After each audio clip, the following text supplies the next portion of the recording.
Hello, Night Seekers, and welcome to Lacuna Noir. This is where forgotten stories and gentle voices meet, carrying you softly into peaceful sleep, wrapped in mystery. Before tonight's stories begin, I'd love to know, where in the world are you listening from? Drop a comment below and let me know. And a little note before we begin.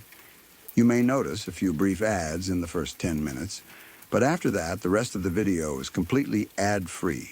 Just you, the silence, and the stories. So settle in, get comfortable, and let the night carry you. If you're drawn to these quiet, shadowed nights, don't forget to like, subscribe, and tap the bell so you never miss a story when darkness calls.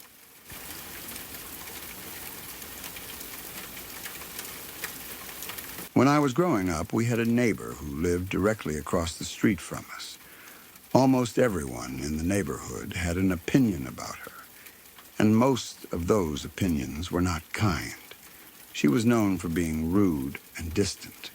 She rarely waved back when someone greeted her. If a ball rolled into her yard, she would complain instead of tossing it back.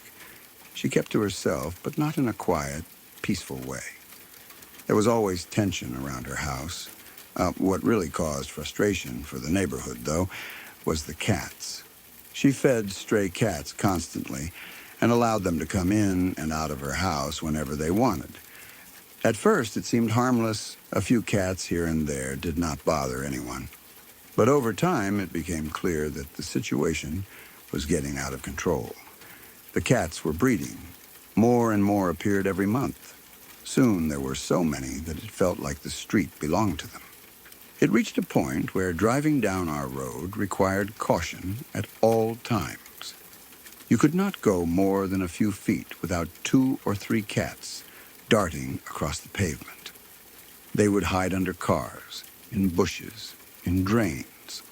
Sometimes you would open your front door and see several of them sitting on the sidewalk, staring at you as if they owned the place. Neighbors complained. Some tried to talk to her. She did not respond well to criticism.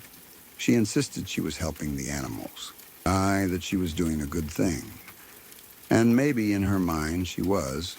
But the result was chaos. There were fights between the cats at night. The smell was sometimes unpleasant. The population kept growing. Despite all of that, life on the street went on as usual. People worked, kids went to school, and the cats multiplied. It became part of the background of our daily routine. Then one winter day, something changed. My mother and I opened our front door to let some sunlight in. It was cold outside, but bright. Across the street, we saw something unusual. Her house was surrounded by police cars. Not just 1 or 2, but several. The flashing lights reflected off the windows. It immediately caught our attention, because nothing ever happened on our quiet street. We stood there for a moment, watching from our doorway. Officers were walking in and out of the house. There was no visible fire, no ambulance sirens at that moment, just a serious and controlled presence. My mom and I started speculating quietly. What could have happened? Had someone broken in? Had there been some kind of argument? The situation felt strange and tense. Almost casually, I said maybe she had died. It was not meant as something dramatic. It was just a guess. She lived alone. She was older. It seemed possible. Later, we found out the truth. My mom's cousin happened to be the town's sheriff. Through family conversation, we learned that our neighbor had indeed died inside her home. She had been sitting in her kitchen. It was winter, and she had a personal heater nearby to keep warm. From what we were told, she passed away while sitting there, surrounded by her cats. It might have been from natural causes. It might have been sudden. The details of her death itself were not discussed in depth. What made the story disturbing was what happened afterward. The cats were locked inside the house with her body. Because it was winter, the heater was running. It was positioned in such a way that it did not cause a fire. Instead, the warmth combined with the closed environment created a slow and unsettling effect. Her body was not burned. It was not destroyed by flames. But the warmth accelerated decomposition. With no one coming in or out of the house for days, and with no other food source available, the cats began to eat her remains. It is difficult to process that part even now. Animals act on instinct. They do not understand death the way humans do. They were trapped. They were hungry. There was no one there to feed them anymore. Her son was the one who eventually found her. Imagine walking into your mother's house and being confronted with something like that. And from what we were told, so much of her body had been consumed that identification had to be done through dental records. That detail stayed with me. It made everything feel even more real and more tragic. Afterward, the city stepped in quickly. Animal control trapped the feral cats that had taken over the neighborhood. Within weeks, the streets felt quieter. The sudden absence of dozens of cats was noticeable. The chaos that had defined our block for so long simply vanished. But the silence felt strange. For years, people had complained about her.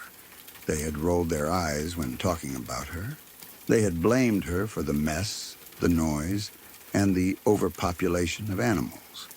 Yet after she died, there was an uncomfortable realization that she had been living alone in that house with all those animals and no close community connection. No one had checked on her. It made me think differently about her, even though I had not liked her much growing up. She was rude, yes. She caused problems for the neighborhood. But she was also a person who clearly felt some kind of attachment to those cats. Maybe they were her only company. The idea of dying alone in your kitchen, while the only living beings around you are animals that depend on you, is deeply sad. The way it ended was disturbing, but beneath that horror was loneliness. I also could not stop thinking about how quickly a normal situation can turn into something shocking. One day, she was just the difficult neighbor with too many cats. The next day, her house was surrounded by police cars. It changed how I see people. On the edges of communities. The ones who are not friendly. The ones who seem isolated. It is easy to label them and move on. But sometimes isolation hides deeper issues. For a long time after that, I could not look at a space heater without remembering that story. Winter felt different.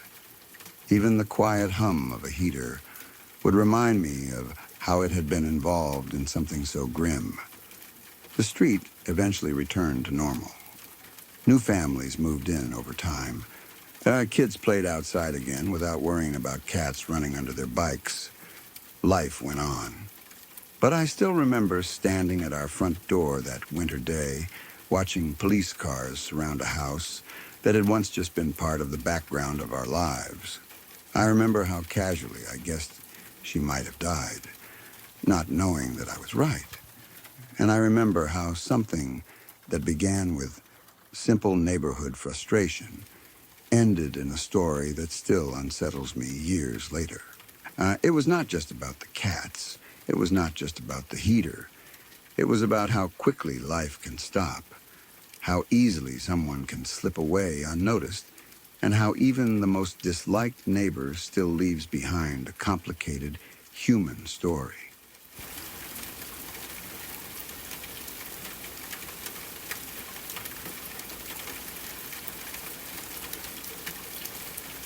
I live with my family in a small apartment. It is not big, but it has always felt safe and familiar. My room is simple. A bed against one wall, a desk by the window, a closet with a door that never fully closes unless you push it hard. I know every sound that place makes. The hum of the refrigerator through the wall, the pipes in the early morning, the quiet breathing of my family in the next room. That is why what happened that night still unsettles me. Nothing about it felt normal, even though everything around me looked completely ordinary. I woke up early that morning, or at least I thought I did. The room looked exactly the way it always does at that time of day. Soft light coming through the curtains, shadows in the corners. My blanket half twisted around my legs. But I had this strong feeling that I was not alone. It was not the kind of fear you get from a nightmare where something jumps out at you. It was more subtle. It felt like awareness. Like when you know someone has walked into a room behind you even before they speak. I knew my family was in the other room. I could hear faint movement. The kind that comes from people still asleep. So it made no sense that I felt someone else there with me. I stayed still, staring at the ceiling, trying to convince myself it was just leftover dream anxiety. Then I heard something. Not with my ears. That is the part that makes it hard to explain. It was not a sound in the room. It did not echo. It did not come from a direction. It felt like a word was placed directly into my mind. Hello. It was clear. Calm. Not loud. Just present. I froze. I remember thinking that maybe I was still dreaming, but my eyes were open and I could see my room clearly. Everything looked normal. The light, the furniture, the walls. There was no distortion, no blurry edges like in dreams. It felt like I was awake. Without thinking too much, I responded. But I did not speak out loud. I answered the same way the voice had spoken to me, in my thoughts. Hello? The moment I did that, I realized how strange it was. I had not moved my lips. I had not made a sound. Yet the response felt sent, like a message. I swallowed and asked again in my head, "Who's there?" There was a pause. Not long, just a few seconds. Then the answer came. "I'm Anya. I'm an 18-year-old girl. I'm a suicider." That word stuck with me.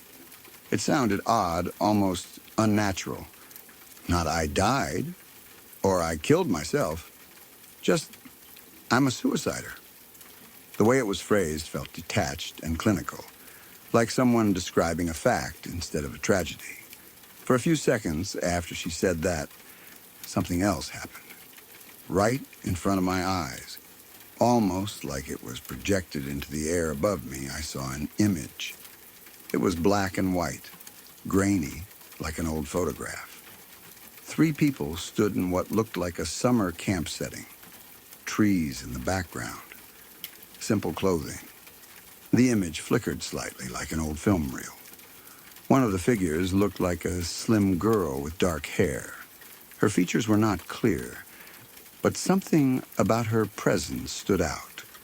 The image lasted only a few seconds, then faded. At that point, I genuinely did not know whether I was awake or dreaming. Everything felt too vivid to be a normal dream. But everything also felt too unreal to be happening in my physical room. I asked her, still in my thoughts, "Why did you come here?" The answer came quickly. "To be friends." There was something about the way she said it that made me uneasy. It did not feel warm. It did not feel lonely. It felt flat, almost rehearsed. For some reason, instead of responding seriously, I tried to make a joke. I do not know why. Maybe it was a nervous reaction. Maybe I was trying to make the situation feel less frightening. I said, "Well, we couldn't have sex anyway." The moment I thought those words, everything changed. The image of my room vanished. Not slowly, instantly. It was replaced with complete darkness. Thick, heavy darkness, like being underwater at night. And then, out of that darkness, something formed.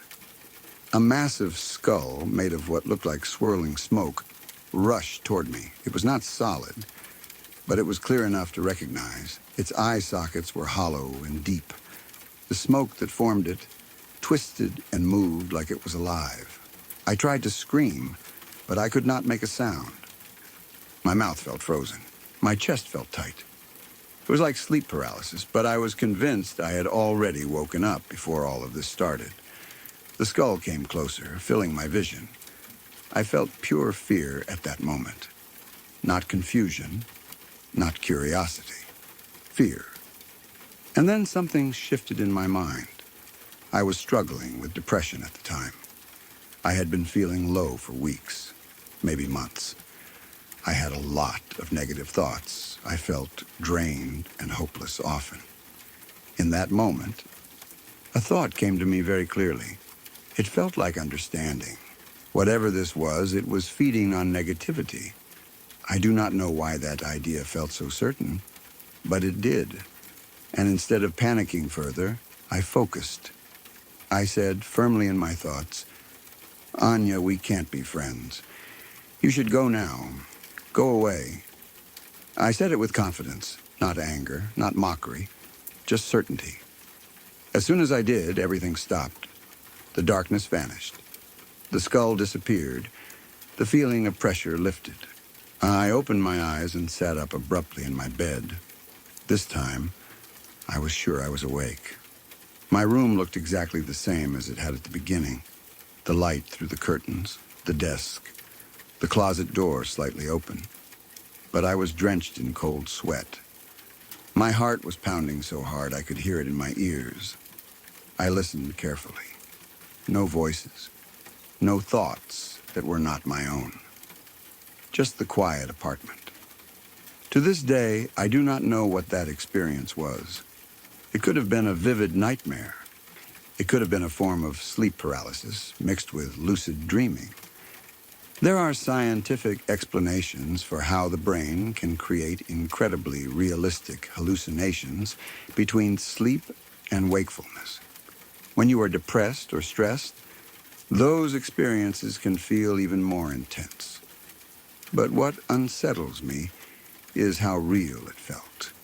The clarity of the room, the way the conversation felt structured, the image of the photograph, the sudden shift to darkness. I have replayed it in my mind many times. I'm trying to find a rational explanation that satisfies me completely. Sometimes I convince myself it was just my brain misfiring during a half-awake state. Other times, I am not so sure.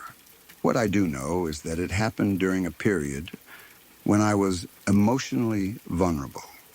Whether it was my subconscious mind manifesting something symbolic or just a dream blending into reality, it left a strong impression. After that night, I focused more on improving my mental health. I did not want to feel that heavy, negative state again. I started paying attention to my sleep, my mood, my habits, and I never experienced anything like that again. I still think about it sometimes, especially when I wake up in the early morning and the room feels too quiet. Was it just a nightmare that felt real? Or was it something else entirely? I honestly do not know. But I will never forget how convincing it felt in that moment, and how quickly fear can blur the line between dream and reality.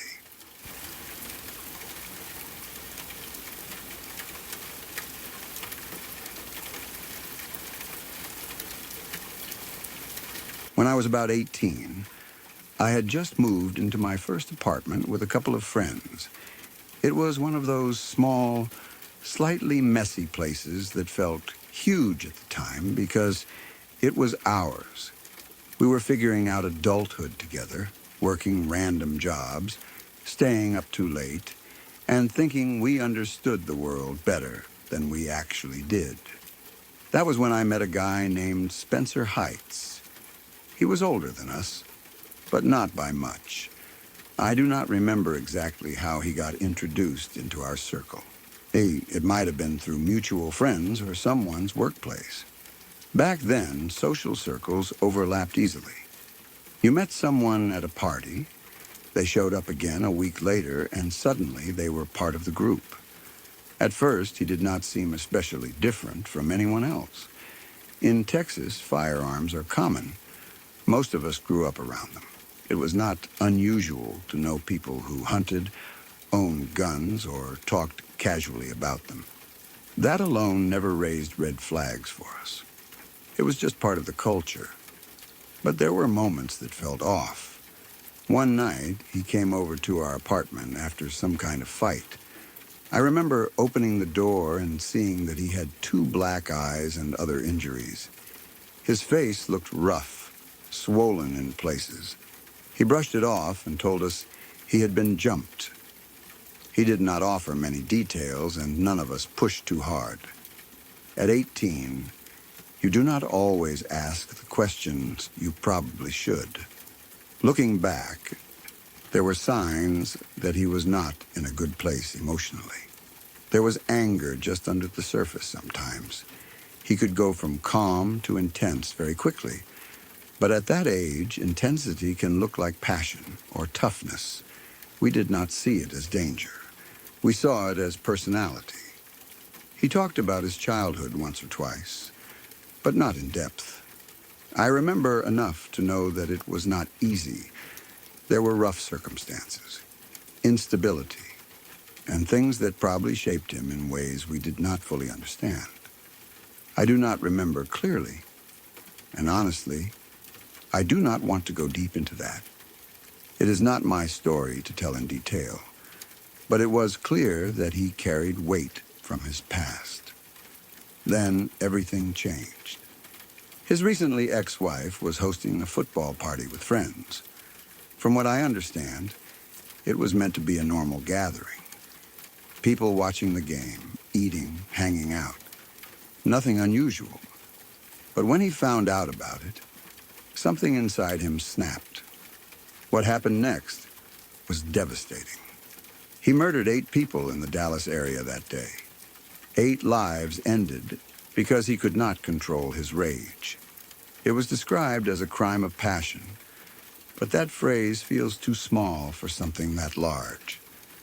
Passion sounds dramatic and emotional. This was violent and permanent. When I heard what had happened, I could not process it at first. The name sounded familiar, but my brain refused to connect it to the person who had stood in our apartment with 2 black eyes and shrugged off his injuries. The guy we had laughed with. The guy who had sat on our couch.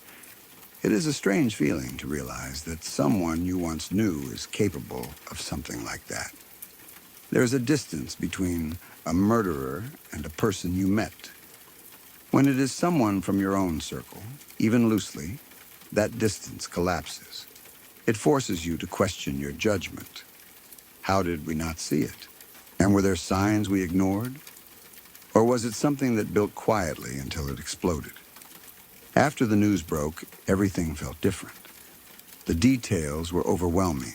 8 people gone, families shattered, friends traumatized. And in the end, he lost his own life too. There is nothing romantic about a so-called crime of passion. It is not dramatic in the way movies portray it. It is destructive, selfish, and irreversible. Rage that lasts minutes can destroy generations of stability. I have thought about that time in my life a lot. At 18, you assume that danger looks obvious. You think violent people will look different. But often, they do not. They blend into everyday life until something triggers them. That does not mean everyone who struggles with anger becomes violent. Most people with difficult pasts do not harm others. But unresolved trauma, combined with access to weapons and emotional instability, can create a dangerous mix. In Texas, guns are common. That in itself does not make someone violent. Millions of people own firearms responsibly. But when someone already feels unstable or deeply angry, access can make a terrible decision easier to carry out. The hardest part for me was realizing that we liked him. We genuinely did. He could be funny. He could be loyal. He did not walk around announcing violent intentions. That is what makes it unsettling. You start to replay memories. The night he showed up bruised. The times he spoke bitterly about his ex-wife. The intensity in his voice when certain topics came up. Were those warning signs? Or are we only noticing them now because we know the outcome? When something like that happens, there is also guilt that makes no logical sense. I was not involved. I did not encourage anything. I had no idea what he was planning. But there is still a strange feeling of proximity, like being near something dark without knowing it. I also think about the victims. 8 people who probably thought they were attending a normal gathering, a football party, something ordinary. They could not have imagined it would end that way. Their families live with that loss forever. It changed how I see anger. It changed how I see unresolved emotional pain. And it changed how I understand the phrase, crime of passion. That phrase can make it sound impulsive and temporary. But the consequences are permanent. He did not just lose control for a moment. He made choices. Each step required a decision. And those decisions cost 8 lives. I am not sharing this to sensationalize anything. I do not even like reading the articles about it. The details are heavy. The names carry weight. Once something like that touches your life, even indirectly, it does not leave easily. It is strange to think back to being 18, sitting in that apartment, unaware of what would happen. Life felt simple then, complicated in normal young adult ways, but not dark. Now, when I meet people who seem intense or unstable, I pay more attention. I do not jump to conclusions, but I listen differently. I respect the power of unchecked anger in a way I did not before.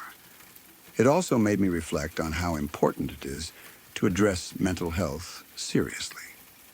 Not every angry person becomes violent, but untreated rage combined with humiliation, jealousy, and access to weapons can spiral quickly. I still remember his face when he stood in our apartment with those injuries. At the time, it was just a strange moment. Now it feels like a snapshot of someone already unraveling.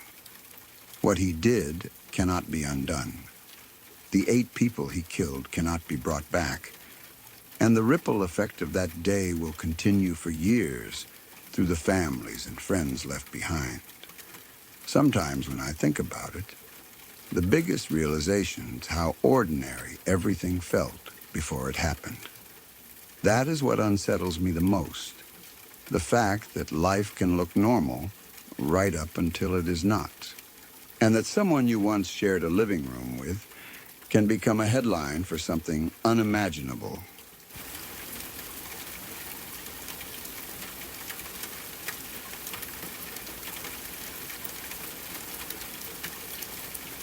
I used to live in a very small town that sat right on the edge of a forest.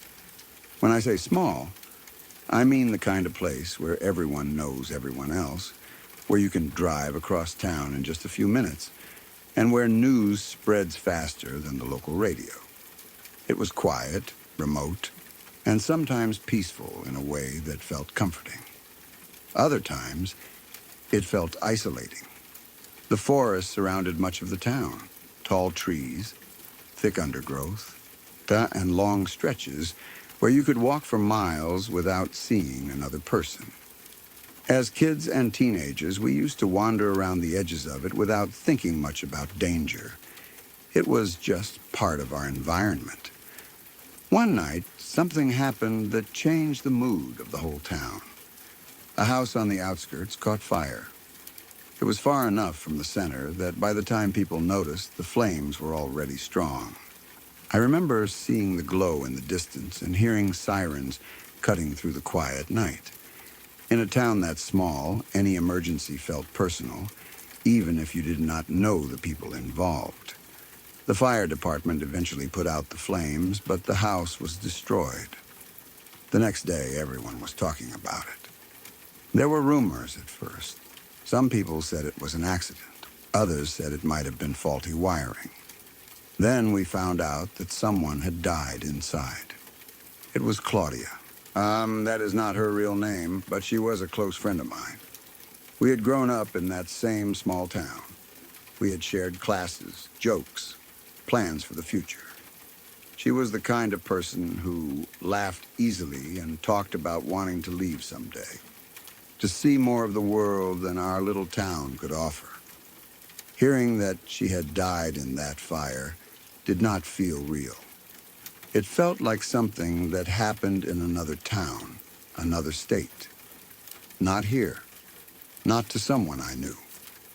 The days after were heavy. The town felt quieter than usual. People spoke in softer tones. At her funeral, you could see the shock on everyone's faces. When someone your age dies suddenly, especially in a tragic way, it shakes your sense of safety. It reminds you that life is fragile in a way you're not ready to accept. Over time, though, the intensity faded. That is what happens in small towns. Life continues. New events replace old ones. People move on, at least outwardly. Claudia's house was cleared. The burned structure was eventually removed. The lot remained empty for a while, then someone talked about rebuilding. Years passed. Her name came up less and less. New families moved in. Kids who were younger barely remembered the fire.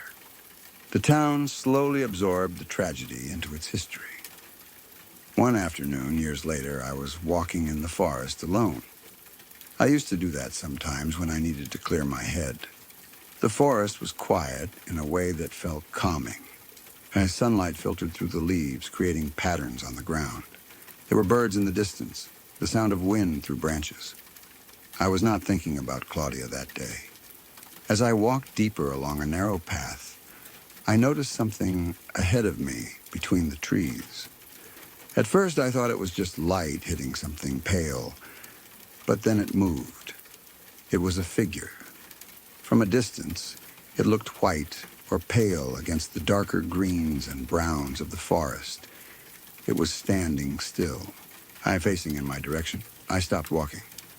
My first thought was that it might be another person. Maybe someone else out hiking. Then I made eye contact. Even from where I stood, something about the face felt familiar. It is difficult to describe. It was not clear and sharp like seeing someone up close. It was more like recognition through impression. The shape of the face, the way the head tilted slightly. It looked like Claudia, but not as I remembered her. The figure seemed thinner, paler, almost drained of life. The word zombie-like is the closest description I can find, not in a dramatic horror movie way, but in the sense that something felt wrong. The skin looked too pale, the posture too stiff.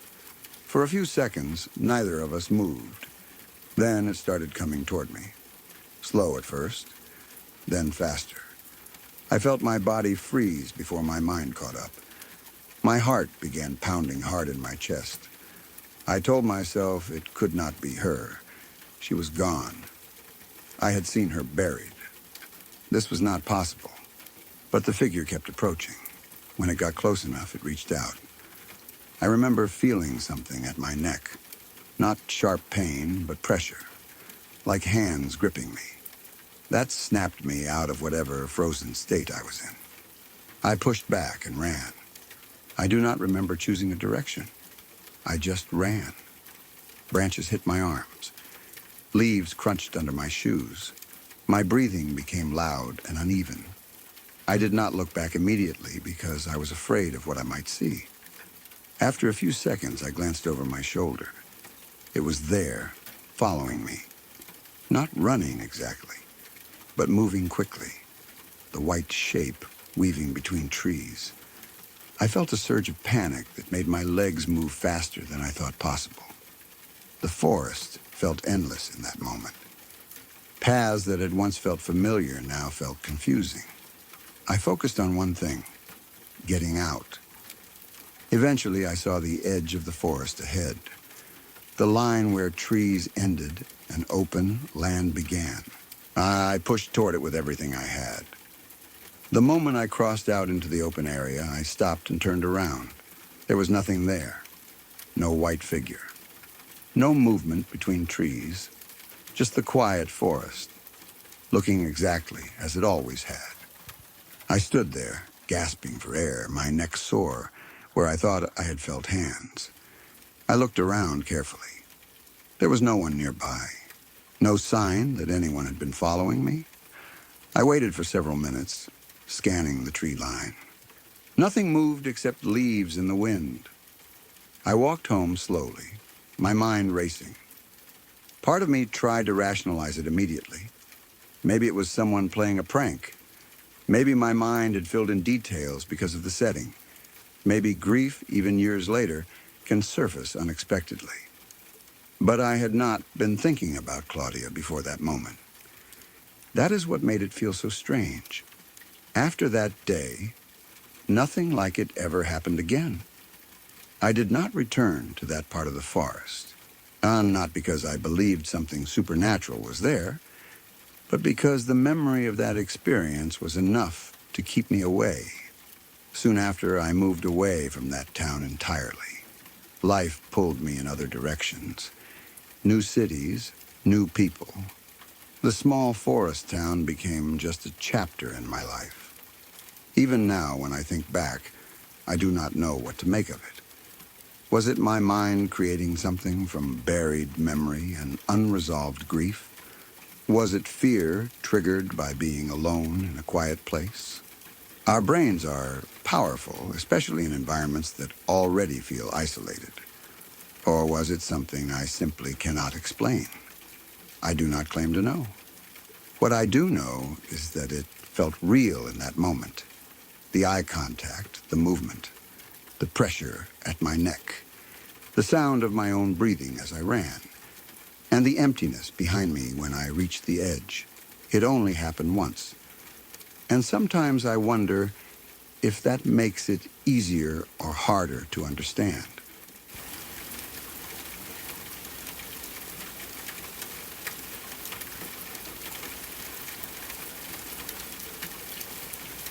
When I first moved to the south side of Atlanta, it was supposed to be a fresh start. I had signed a short-term lease for 6 months, just enough time to see if I liked the area and whether I wanted to stay longer. It was my first time living there on my own, and everything still felt new. The streets, the people, the rhythm of the neighborhood. I was learning where the corner stores were, which roads were quieter, and which shortcuts made bike rides faster. That first weekend, I was still in that phase where everything feels slightly unfamiliar but exciting. I had ridden my bike a few streets over to visit a friend. We spent the evening talking, unpacking boxes, and joking about how strange it felt to be settling into a new place. Nothing dramatic, just a normal weekend night. It was dark by the time I headed home. The streets were quiet, and there were only a few streetlights casting yellow pools of light along the road. I remember feeling calm. It was not late enough to feel unsafe, and the air was warm in that southern way that lingers even after sunset. As I rode down one of the side streets toward my place, I passed a parked car on the side of the road. At first, I did not think much of it. But something caught my eye. There was a thick, dark liquid dripping slowly from the driver's side door onto the pavement. It looked almost syrupy under the streetlight. I kept riding for a few seconds, trying to process what I had seen. My first thought was honestly something minor. Maybe someone had spilled something. Maybe they had left a drink on the roof of the car, and it had tipped over. It crossed my mind in a strangely casual way. I even remembered thinking that it looked like the kind of unfortunate spill someone might post online as a, well, that sucks moment. But something about it felt off. The amount, the way it was pooling on the ground. I slowed down, then circled back. When I approached the car more carefully, I could see through the driver's side window. The streetlight hit the glass just enough for me to make out a figure slumped forward in the seat. For a split second, I assumed the person might be asleep or passed out. Then I noticed the hole in the window. It was small, but unmistakable. A single puncture in the glass. I stepped closer. The liquid dripping from the door was not soup or a drink. It was blood. The person in the driver's seat had shot themselves in the head. The position of the body, the wound, the stillness of it all, it became clear within seconds. There was no movement, no sign of life. I felt my body go cold. The calm bike ride home was gone in an instant. My heart started pounding, and for a moment I just stood there staring, trying to convince myself I was misunderstanding what I was seeing. Then I heard something else, a faint sound from inside the car. It was small, weak, but it was there. I walked around to the back of the vehicle and looked through the rear window. There was a child in the back seat, a small child. I later learned he was 5 years old. He was slumped awkwardly, but moving slightly. It took me a second to register what I was seeing. Then I saw blood on his shirt. That was when everything shifted from shock to action. I pulled out my phone and called 911. I tried to keep my voice steady as I explained what I had found. A man in a car, a gunshot. A child in the back who looked injured but alive. I gave the street name, described the vehicle, and answered every question they asked. The dispatcher told me help was on the way. I stayed on the line for a few moments, watching the car from a short distance. I did not know whether it was safe to get closer. I did not know if the man was truly gone or if there was any danger left. My brain was racing through possibilities. Within minutes, I could hear sirens in the distance. They grew louder quickly. Police cars and an ambulance arrived, lights flashing against the dark street. IA officers approached the vehicle carefully. Paramedics moved with urgency. Once they took over, I stepped back. I answered a few questions from the police, told them what I had seen, explained that I had been riding home when I noticed the liquid, and circled back. After that, there was nothing more for me to do. I left the scene slowly, my bike feeling heavier than before. That night, I barely slept. The image kept replaying in my head. The drip of blood, the stillness of the driver, the small movement from the back seat. The next day, the story was on the news. It was confirmed as a murder-suicide attempt. The father had shot his 5-year-old son in the stomach and then turned the gun on himself. The father died at the scene. The child was rushed to the hospital. The boy survived. When I read that part, I felt something I cannot fully describe. Relief, of course, but also a strange weight. I started thinking about timing. If I had not circled back, if I had assumed it was just a spill and kept riding, if I had been distracted, if I had taken a different street home, how long would that child have sat in the back seat, bleeding? I am not a doctor. I do not know exactly how much time he had, but I know that emergency response time matters. Minutes matter. Sometimes seconds matter. I think about that sometimes. I was new to that neighborhood. It was my first weekend there. I did not know the streets well yet. But that random bike ride at that exact time changed something for that family forever. The father's decision that night was something I still struggle to understand. The idea of harming your own child is beyond what most people can comprehend. There must have been despair, anger, or mental illness involved. Something deeply broken. But none of that changes the fact that a 5-year-old was sitting in the back seat of that car, injured and alone, after something unthinkable happened.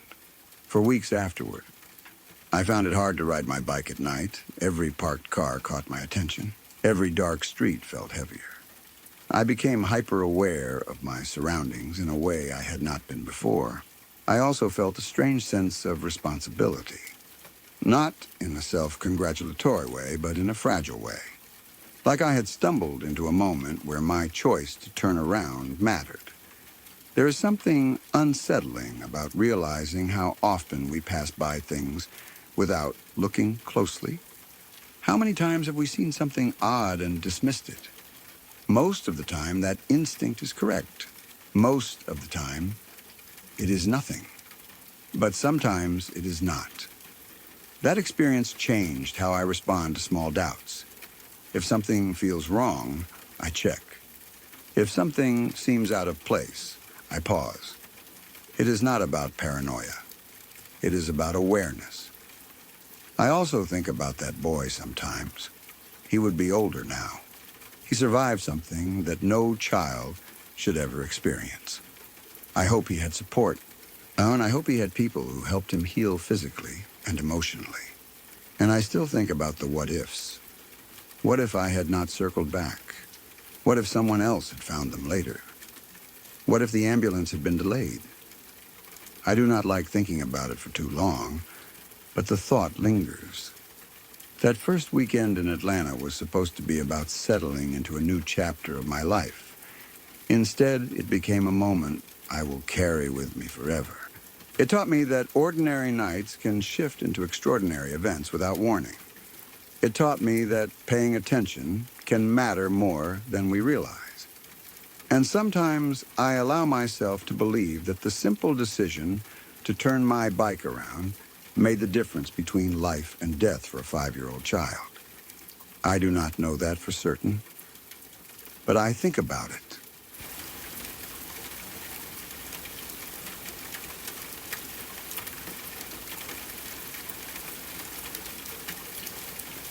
My cousin told me this story years ago, and even now, whenever I think about it, I can still picture the scene clearly. It happened late one night when he was coming back home after being out with friends. He had probably been at a party or just hanging out longer than he should have. It was one of those nights where you don't really think about danger. You are tired, maybe a little distracted, just focused on getting inside and going to bed. He lived in a quiet neighborhood, the kind where most houses look similar, and the streets are usually calm after dark. It was not a high-crime area, at least not known for anything serious. That is part of what makes the story unsettling. It did not happen in a place you would expect something like that.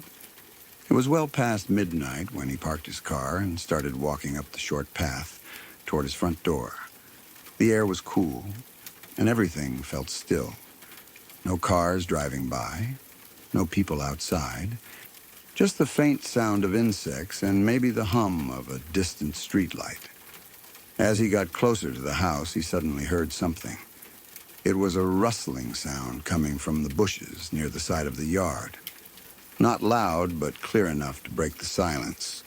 The bushes were thick and close to the walkway. In the dark, they looked like one big shadow pressed against the side of the house. He paused for a second and looked toward the sound. Now, all he could make out was what he later described as a dark blob inside the bush. It did not look like a person at first. It just looked like a deeper patch of darkness within the leaves. He assumed it was probably a stray cat or maybe a raccoon.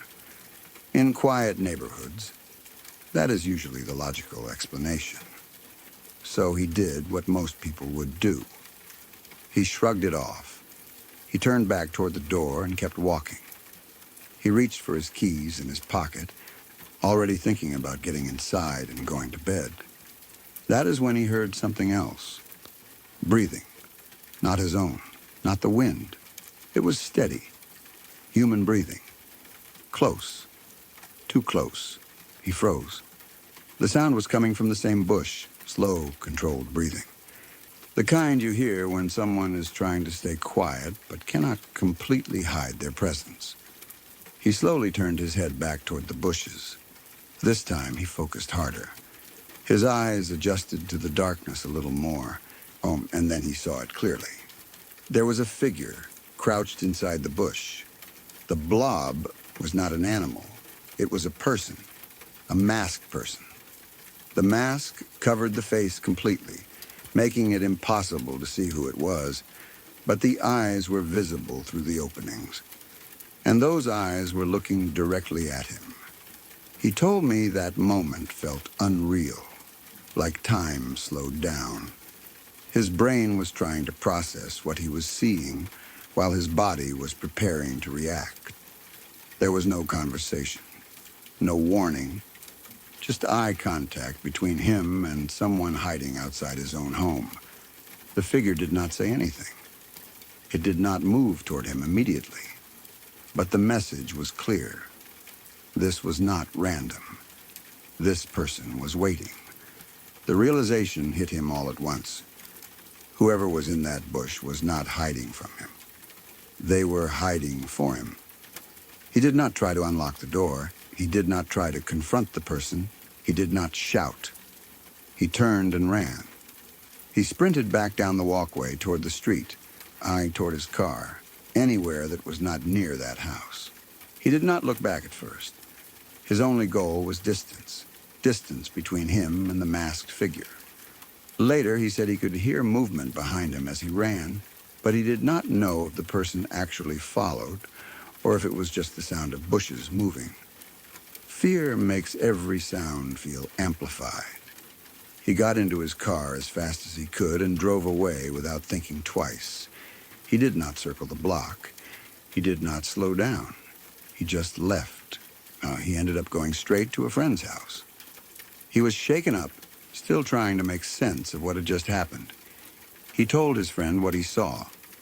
They debated whether to call the police immediately or wait until morning. In the end, they decided not to return to the house that night. The next morning, when he went back home, things were different. There were signs that someone had tried to break in. Nothing major had been taken, but there were marks near the door and around a window. It looked like someone had been attempting to get inside. The police were eventually notified, and it was confirmed that there had been an attempted robbery. The timing made it clear that whoever had been hiding in the bush had likely planned to break in, or maybe was already in the process of trying when my cousin came home unexpectedly. The most chilling detail was what they found near the bushes, the mask. It had been left behind, and whether the person dropped it in a rush or removed it while escaping, no one knows. But the mask was there on the ground near the spot where my cousin had first seen the dark shape. That detail stuck with him the most. The idea that someone had been crouched just feet away from where he would have stood to unlock his door, waiting in silence, breathing in the dark. He still talks about how close it felt. If he had not paused when he heard the breathing, if he had turned his back fully and focused on unlocking the door, if he had ignored that instinct completely, what would have happened? Would the person have rushed him from behind? Would they have forced their way inside? Would it have turned violent? Those questions never really leave. The part that unsettles me most is how normal the night started. Just someone coming home after a long evening out. The kind of night that happens all the time in neighborhoods across the United States, Canada, and the UK, quiet streets, dark yards, people unlocking their doors without thinking. We often assume danger announces itself loudly, but sometimes it waits silently in the bushes. My cousin says that ever since that night, he listens differently when he walks up to his door. Every rustle in the leaves means something. Every shadow gets a second look. He installed better lighting around the house, cameras too. He does not dismiss small sounds as easily anymore. There is something about hearing human breathing in the dark that changes you. It is intimate and threatening at the same time. It means someone is close enough to feel their presence without seeing them clearly. The story could have ended much worse. He got away. No one was hurt. Nothing was stolen. But the idea that someone was waiting for him, hidden just feet away from his own front door, is enough to make anyone uneasy. Whenever I think about it, I imagine that first glance at the bush, seeing only a dark shape, almost ignoring it, almost convincing yourself it is nothing, and then hearing that breathing. It is a reminder that sometimes the smallest detail, the faintest sound, can be the difference between walking into danger and running away from it. He was lucky that night. Lucky that he paused. Lucky that he trusted his instincts. Lucky that he ran. And sometimes luck is all that stands between an ordinary night and a headline the next morning.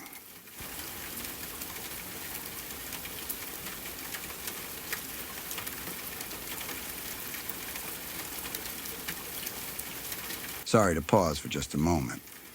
If this is your first time here, welcome. I hope you're enjoying the calm so far.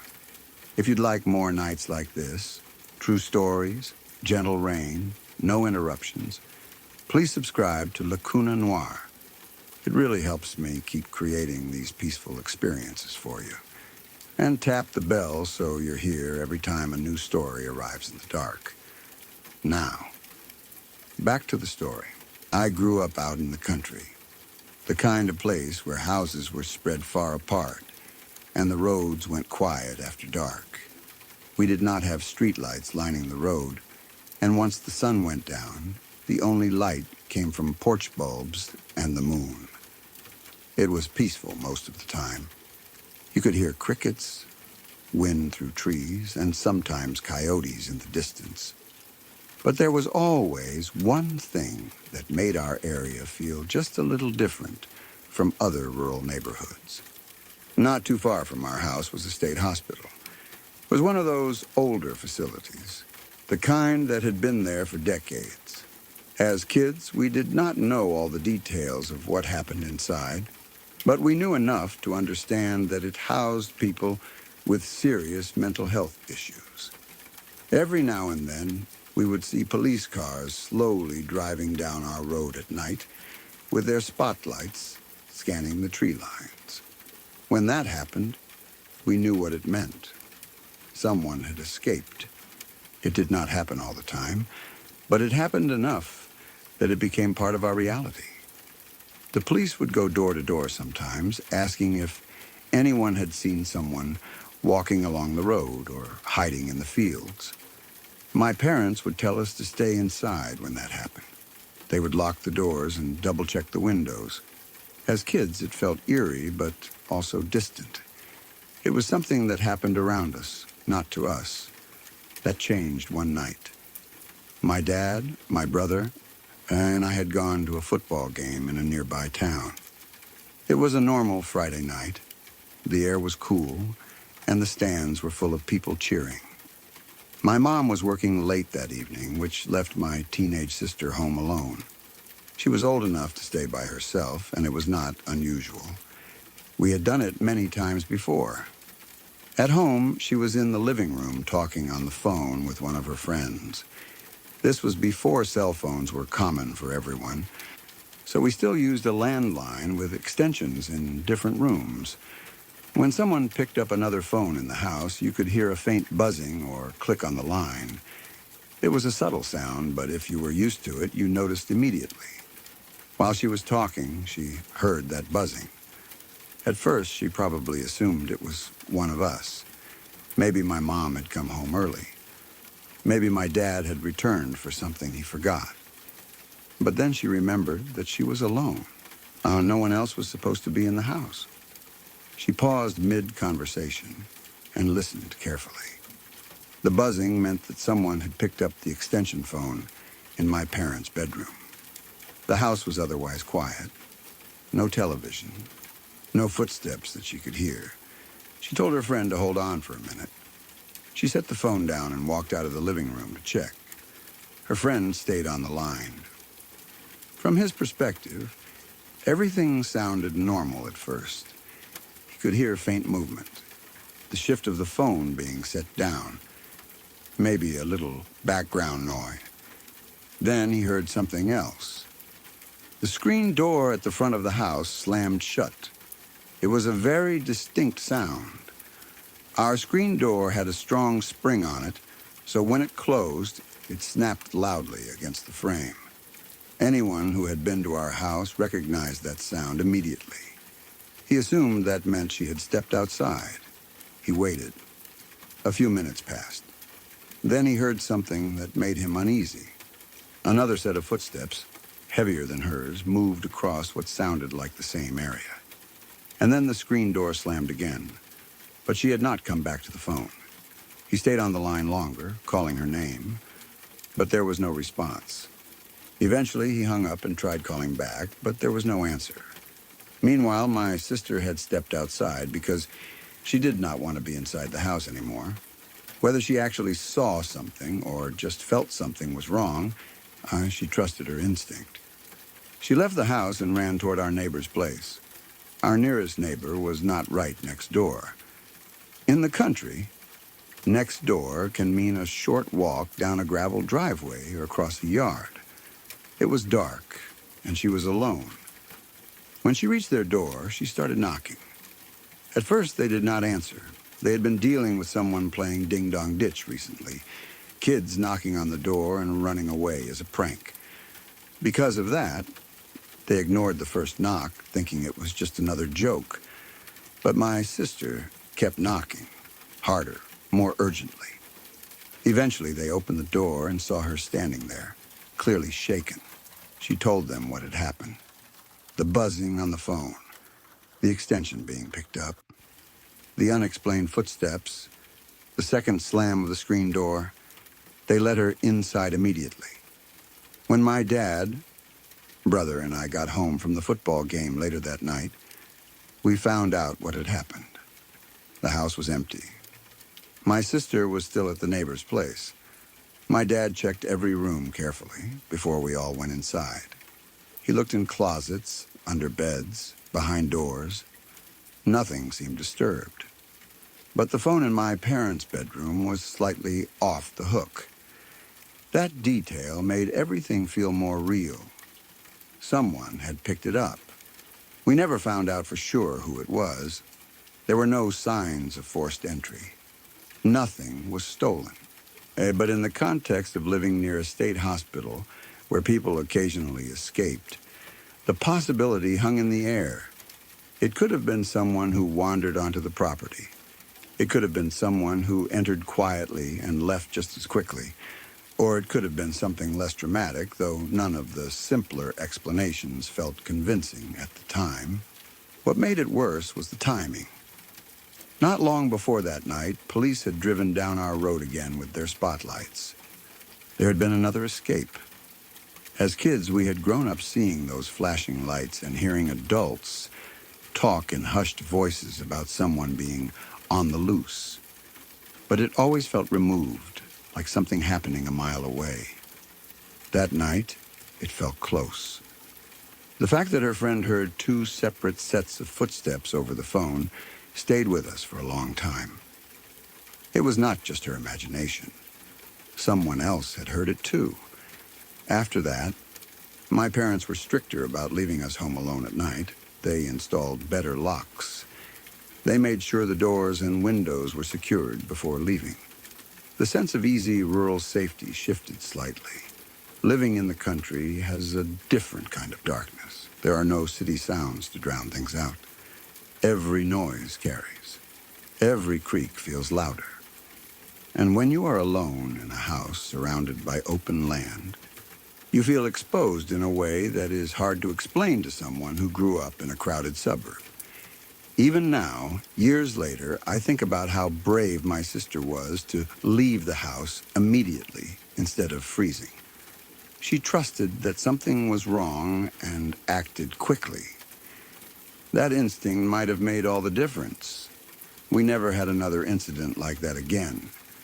No more unexplained phone buzzing. No more footsteps when no one else was home. Life returned to normal, at least on the surface. But that night changed the way we thought about safety. It reminded us that quiet places are not automatically safe places. It reminded us that sometimes the smallest clue, like a faint buzz on a phone line, can signal something bigger. Whenever I hear a landline click or a door slam unexpectedly, it brings back that memory. A teenage girl alone in a country house, a buzzing phone extension, a friend listening on the other end of the line, and footsteps that no one could explain. We may never know who was inside that house that night, but we will always remember that someone was.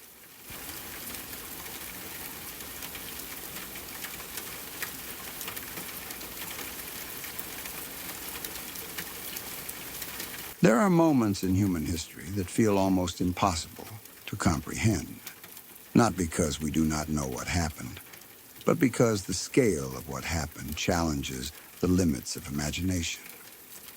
One of those moments came during a global war that had already consumed entire nations, destroyed cities, and taken millions of lives. It was a conflict marked by brutality, ideology, and desperation on all sides. Governments were not simply fighting over territory. They were fighting over survival, power, and in some cases, beliefs that justified genocide and total domination. As the war stretched on, one of the Allied governments fighting against a genocidal regime reached a breaking point. Years of combat had drained resources, shattered economies, and cost countless soldiers their lives. Civilians across multiple continents were already suffering under bombings, occupation, and famine. The enemy government had demonstrated repeatedly that it was willing to sacrifice its own people, including its own soldiers, rather than admit defeat. There were signs that even if conventional warfare continued, the conflict might drag on for years longer, claiming millions more lives.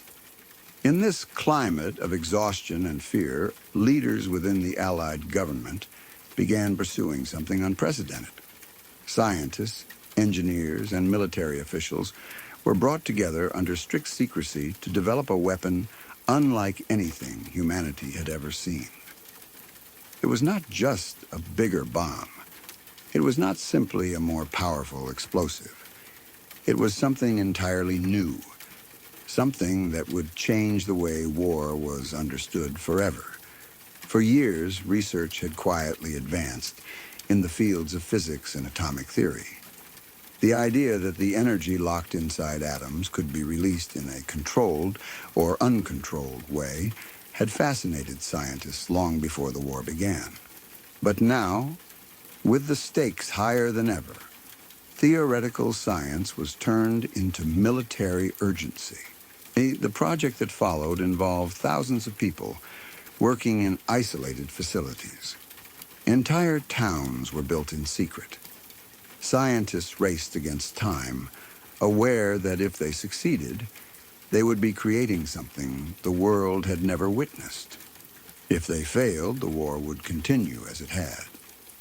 What they ultimately developed was a weapon that caused the sky itself to explode. When it was finally tested, those who witnessed it described a blinding flash, brighter than anything they had ever seen. A fireball rose into the air, expanding rapidly, followed by a towering column of smoke and debris that formed a mushroom-shaped cloud. The force of the explosion was unlike any conventional bomb. It released a burst of heat and light so intense that it seemed as if a second sun had briefly appeared on Earth. The weapon did not rely solely on blast pressure.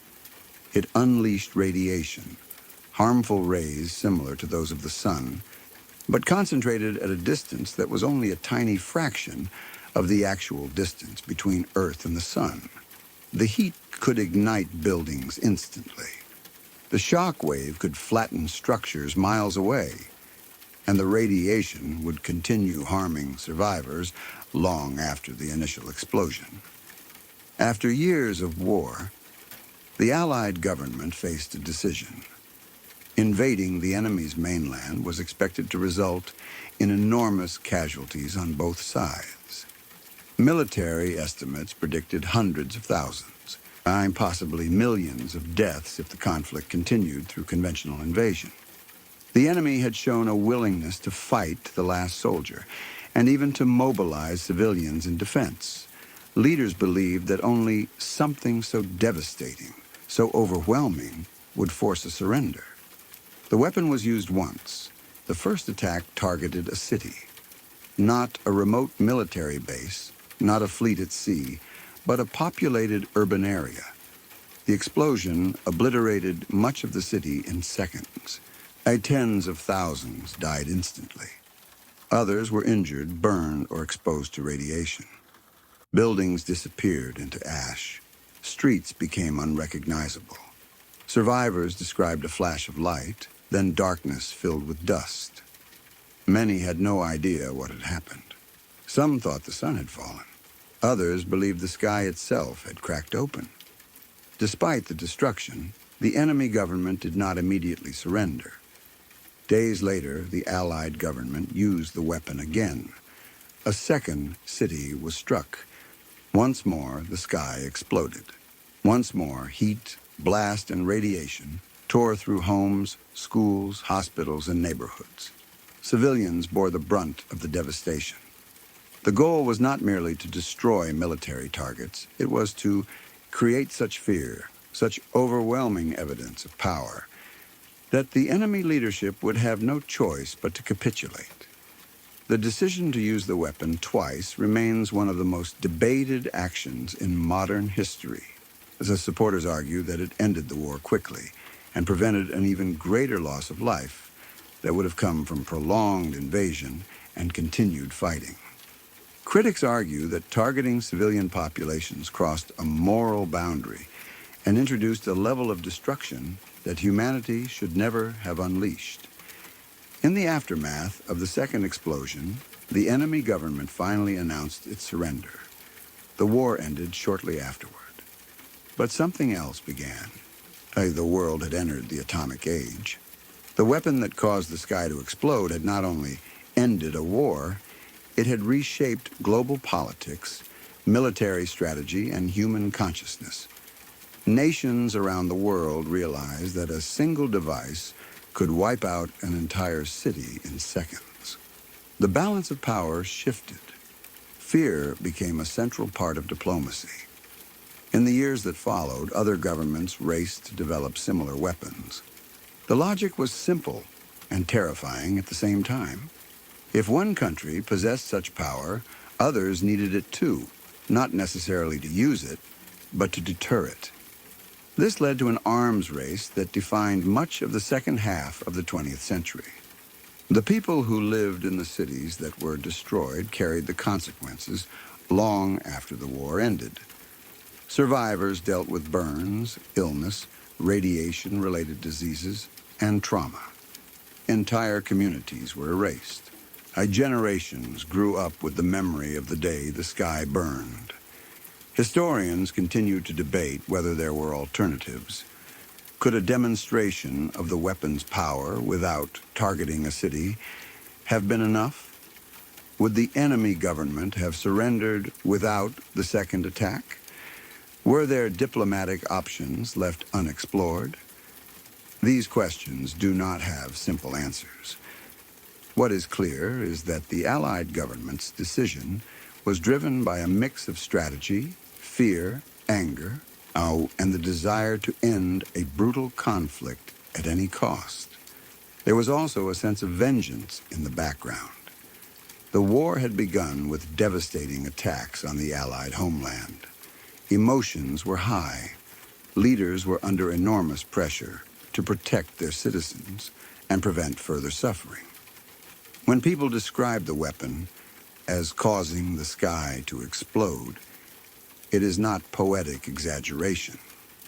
Witnesses saw a light brighter than the sun, felt heat that scorched skin instantly, and watched clouds rise into shapes that would become symbols of a new era.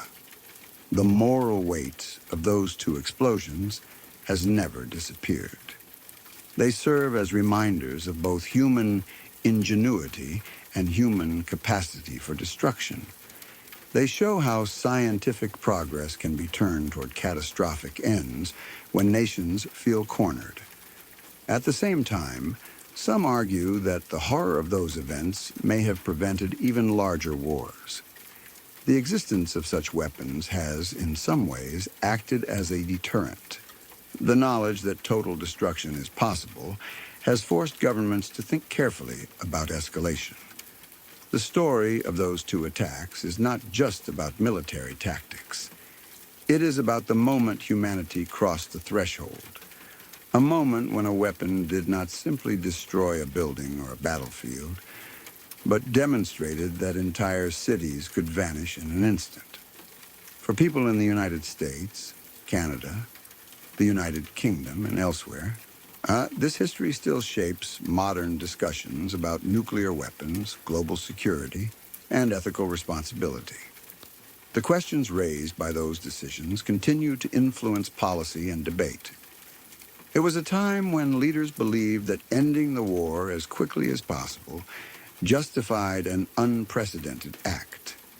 They believed that showing such overwhelming power would prevent a third attack, because the enemy would surrender rather than risk another city disappearing in fire.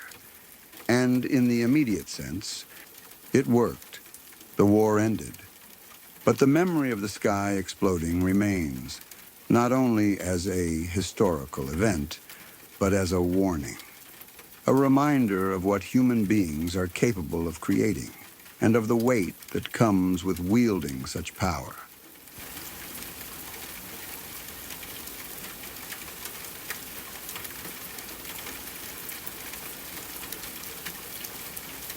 I once heard a story that stuck with me for a long time, mostly because of how uncomfortable it made me feel. It was one of those stories that someone tells casually, almost like a strange piece of trivia, and then it just sits in your mind long after the conversation ends. It sounded extreme, almost unbelievable, but the image it created was vivid enough that I could not forget it. The story was about a man who was cutting down a tree. He was working outside, doing something fairly ordinary. Maybe he was clearing his yard. Maybe he was cutting firewood. In rural areas across the United States and Canada, that kind of work is common. People cut trees for heat, for building projects, or just to maintain their property. It is hard work, but nothing unusual. At some point, while he was cutting the tree, he got a splinter. Now, anyone who has handled wood knows splinters happen all the time. Most of the time, they are small and annoying. You pull them out with tweezers and maybe clean the spot and move on. But this one was different. According to the story, it was large and deep. He did not even realize how serious it was at first. The splinter entered his arm and traveled deeper than he thought. Supposedly, it went about a quarter of the way up his forearm. That detail alone makes you wince. It suggests something long, sharp, and buried beneath the skin. At the time, he either did not notice the depth or did not think it was a big deal. Maybe he assumed he had removed it completely. Maybe he thought whatever remained would work its way out on its own. It is easy to underestimate injuries when they seem small on the surface. Weeks passed. After some time, his arm began to feel wrong. The area around where the splinter had entered became red and swollen. It started to hurt more than a normal splinter ever would. Infection set in. The skin may have been warm to the touch. There may have been tenderness when he moved his arm. Eventually, he went to see a doctor. The doctor examined the arm and determined that part of the splinter was still inside. That happens sometimes with wooden splinters. If even a small fragment remains embedded, the body reacts. The immune system tries to fight it off. Swelling, redness, and infection follow. The doctor managed to pull out a piece of wood. It must have been longer than expected, since the story emphasizes how far it had gone up his arm. You would think that would solve the problem. Remove the foreign object, treat the infection, and allow the body to heal. But that was not the end of it. According to the story, a few weeks later, the infection had not gone down. In fact, it had worsened. The swelling remained. There may have been pain or even drainage from the wound. Something was clearly not right. So he went back to the doctor. This time, the doctor decided something more invasive was necessary. The arm would need to be opened up to fully clean out whatever remained inside. That alone is uncomfortable to imagine. Surgery, even minor surgery, can be unsettling when it involves something you once dismissed as a simple splinter. Then comes the part of the story that makes people's skin crawl. When the doctor cut open his arm, there was supposedly a tree growing inside, not just a small fragment, not just a piece of wood lodged in tissue, but something that had begun to sprout, a small plant, drawing nutrients from the body and growing upward inside his arm. The story claims that somehow the splinter had enough nutrients from his body to begin thriving. That roots or growth extended inside his forearm, feeding off blood supply and tissue. The image it creates is deeply disturbing. The idea of a plant taking root inside human flesh feels unnatural and invasive. But when you pause and think about it logically, it raises questions. Human bodies are not soil. They do not provide the right conditions for seeds or wood fragments to sprout into trees. The immune system aggressively attacks foreign organic matter. Infections happen because bacteria grow, not because full plants take root and develop leaves inside muscle tissue. Medical science tells us that while infections from wooden splinters are common, the idea of a tree growing inside someone's arm in the literal sense is biologically implausible. What can happen is that organic material left inside the body can cause a severe inflammatory response. Pockets of pus, abscesses, and scar tissue can form. Sometimes fragments of wood are missed during initial treatment, and the infection persists until all debris is removed. There have also been rare cases where plant seeds become lodged in wounds and begin to sprout superficially under certain conditions. But even those are extremely limited and do not develop into fully growing trees inside muscle tissue. The environment inside the human body is simply not suitable for that kind of growth. So what likely happened in the story? It is possible that when the doctor opened his arm, there was decaying wood, infected tissue, and perhaps some fibrous strands that resembled roots. In the retelling, those details could have transformed into something more dramatic.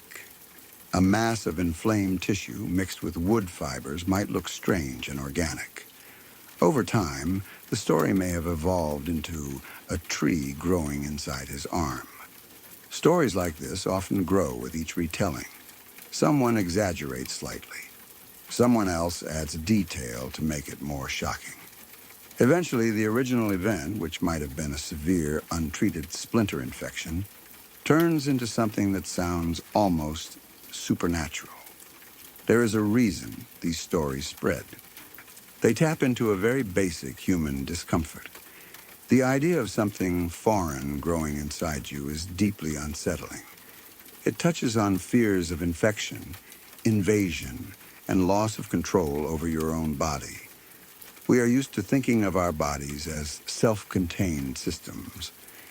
When that boundary is crossed, especially in a dramatic way, it triggers a strong reaction. That is why stories about parasites, fungi, or strange growths often capture attention quickly. In reality, the human body does not quietly nourish trees inside muscle tissue, but it does react strongly to foreign objects. If wood is left embedded in the skin, the body can form abscesses. These can swell and fill with fluid. If untreated, they can become serious. Doctors sometimes have to cut open infected areas to remove debris and clean out damaged tissue. That part of the story is entirely plausible. The dramatic plant growth inside the arm is not. Still, even knowing that, the image can linger. A splinter ignored, weeks of infection, surgery revealing something unexpected. It becomes one of those cautionary tales you tell to remind people not to ignore injuries. In places where manual labor is common, especially in rural communities across the United States and Canada, injuries involving wood happen frequently. Most are minor, but occasionally a neglected wound can lead to complications. That is the realistic takeaway. If anything, the story highlights the importance of proper wound care. Clean the injury thoroughly. Remove splinters completely. Seek medical attention if swelling, redness, or pain persists. The body can handle a lot, but infections can escalate quickly. There's also something interesting about how we process stories that sound almost impossible. Part of us wants to believe them because they are shocking. Another part recognizes that biology has limits. When someone says a tree grew inside a man's arm, our rational mind resists it. But the emotional mind responds to the discomfort of the image. That tension is what makes the story memorable. In the end, it likely began as a serious infection caused by a deeply embedded splinter. Over time, the details expanded. The infection became something more dramatic. The swollen tissue became roots. The surgical removal became cutting open his arm to reveal a tree. It is a reminder that stories can grow just as easily as legends. And while the human body is capable of many surprising things, growing a full tree inside a forearm is not one of them. But the discomfort that story creates, that part is very real.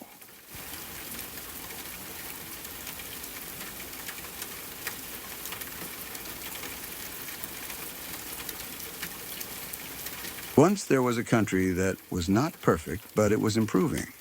It had struggled in the past. It had faced economic hardship, political tension, and moments where its future seemed uncertain. But over time, it had found its footing. Jobs were increasing. Schools were improving. Roads and hospitals were being built and repaired. People did not wake up every morning worrying about whether they would eat that day. There was food in the markets. There were lights in the houses, and there was stability. The country was proud of itself, and not without reason. It had watched neighboring nations fall into disaster. Some were crushed by corruption. Others were torn apart by conflict or economic collapse. In those places, hunger spread quickly. Inflation made money nearly worthless. Families struggled to afford basic necessities. Violence became common. People fled in large numbers, searching for safety somewhere else. But this country had avoided those fates. It had managed to stay steady while others stumbled. Its leaders often pointed to the chaos beyond its borders and said, "Look at them. We are different. We are strong. We are stable." And for a time, that felt true. People went to work. Children went to school. Businesses opened and closed as businesses do, but the overall direction felt upward. Slowly, year by year, the quality of life improved. Not dramatically, not overnight, but steadily. There was a sense that tomorrow would likely be better than today. That kind of slow improvement does something powerful. It builds confidence. It builds trust in institutions. It creates the feeling that even if problems exist, they can be managed. Then something shifted. It did not begin with tanks in the streets. It did not begin with a dramatic announcement. It began quietly, almost invisibly. A small group of people started spreading ideas. At first, they were dismissed. Their arguments were extreme. Their claims sounded exaggerated. Many people believed they were wrong. The majority of citizens recognized flaws in what they were saying. They had seen similar ideas fail in other countries. They had seen how certain policies led to disaster elsewhere. At first, these voices were few.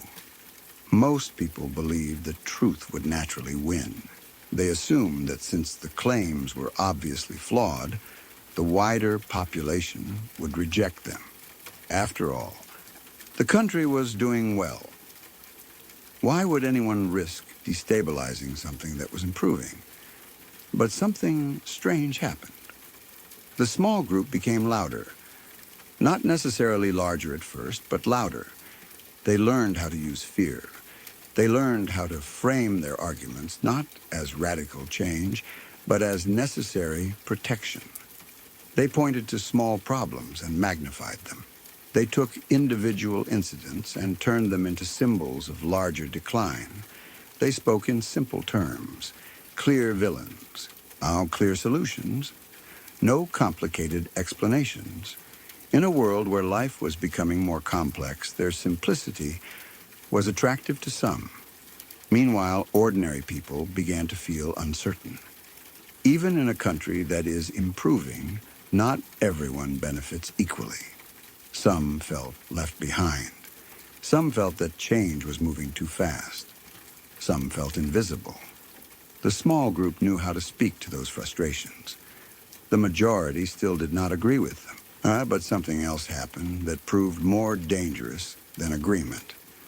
Normal people lost their voice, not because they were silenced by force at first, not because there were immediate consequences for speaking out, but because of something more subtle. Fatigue. People were busy. They were working, raising families, paying bills. Many believed the extreme ideas would fade away on their own. Others did not want conflict. They did not want arguments with friends or relatives. They did not want to be labeled or attacked online, so they stayed quiet. They assumed that silence meant stability, but silence can create space. The small group continued spreading their message. They organized, they built networks, they found ways to amplify their voices through media and social platforms. They repeated their claims often enough that even those who disagreed began hearing them constantly. Repetition has power. Over time, the language changed. Words that once sounded extreme began to feel normal simply because they were repeated so often. Policies that once would have been dismissed as dangerous were now discussed as practical options. And the majority remained mostly silent. Some spoke up, of course. Journalists wrote articles, experts explained the risks, teachers tried to educate. But each time they did, they were attacked as biased, corrupt, or part of the problem. The small group framed criticism as proof that they were right. They created an us versus them narrative. Gradually, trust began to erode. People stopped believing in institutions that had once felt stable. They questioned the courts, the media, the education system. They were told these systems were broken beyond repair. And if something is broken beyond repair, drastic measures feel justified. The country that had once prided itself on steady improvement began to fracture internally. Elections became more heated. Public discourse became harsher. Neighbors stopped talking about politics because it led to arguments. Families avoided certain topics at gatherings. The sense of shared direction faded. Policies began to change. Some were small at first. Adjustments to regulations, shifts in funding priorities. Nothing that seemed catastrophic in isolation. But each step moved the country further from its previous path of careful growth. Economic stability began to wobble. Investors became uncertain. International partners hesitated. Our trade relationships weakened. Confidence, once strong, started to crack. The small group that had once seemed marginal was now in positions of influence. They promised quick solutions. They blamed internal enemies. They said the previous success of the country had been an illusion. They framed their policies as necessary corrections. Meanwhile, the ordinary people who had stayed silent started to feel the consequences. Prices rose. Public services declined. Social programs weakened. Some industries collapsed under new policies that had not been fully thought through. But by the time the damage became visible, the systems that once corrected mistakes were weaker.